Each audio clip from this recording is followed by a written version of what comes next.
Hi everyone, check out what I do for the $5 Goodwill challenge.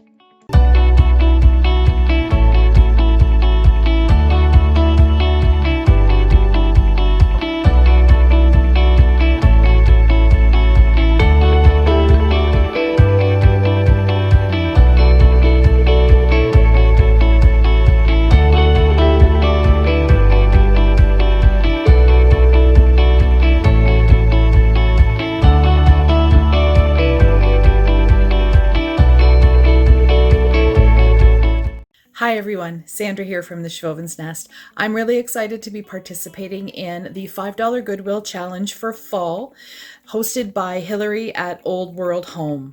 Hilary does a lot of great things on her channel, so please go ahead and check that out. I will link it in the description box below.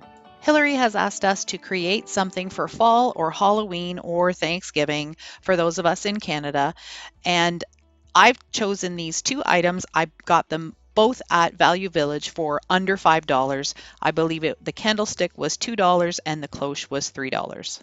The first thing I'm doing with both of these items is giving them two good coats of chalk paint with Rust-Oleum Linen White. If you're not sure what a cloche is, it's actually the clear cover that goes over this plate. It was originally used to force plants indoors, and most of the time it's clear or translucent. Here's what they look like with the two coats of chalk paint. So as usual, none of my videos would be complete without me forgetting to press the record button at least once. When I start my buffalo plaid, I always put my first painter's tape in the center of the item that I'm painting.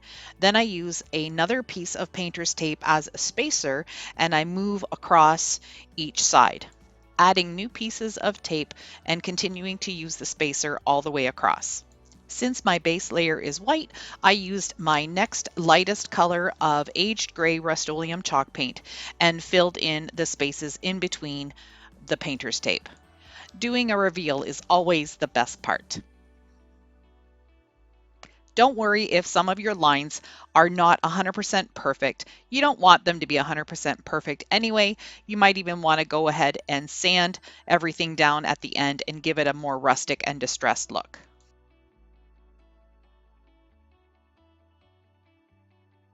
Once your paint is completely dry, it's time to move on to the next step. This procedure will be the same as the last one. You start in the middle with your first piece of painter's tape and then use one as a spacer and then move all the way up and down your piece. Make sure to press the edges of the tape firmly. Step 3 is to use another shade of chalk paint. I'm using Country Gray, which is a little bit darker than the aged gray, and that will give me the dimension I'm looking for in the buffalo plaid pattern. Make sure that when you put your tape on the second time that you turn your piece around and that your tape is now going at a 90-degree angle so you get the proper buffalo plaid pattern.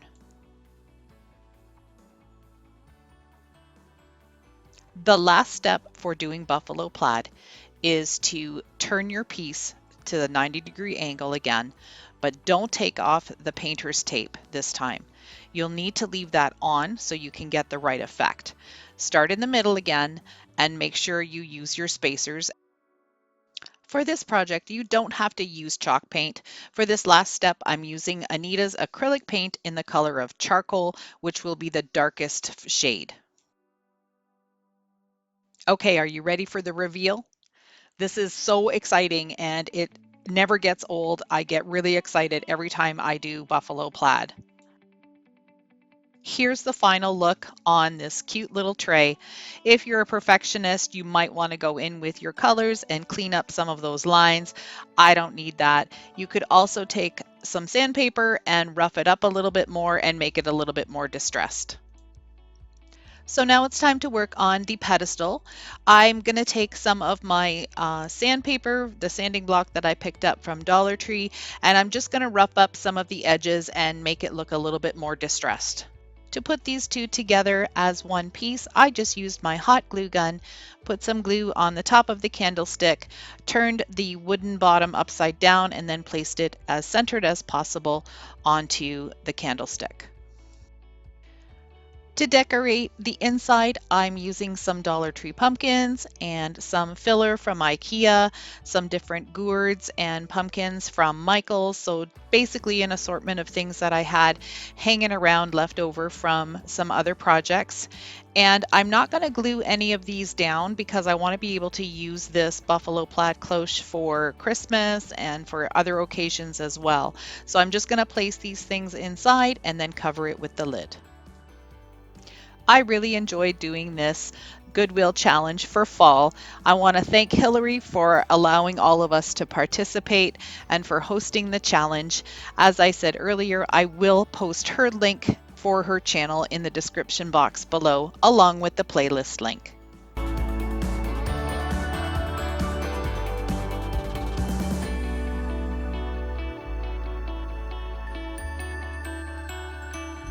If you enjoyed the video, please give me a thumbs up, subscribe to my channel, and don't forget to click the bell to get notified when I upload new videos.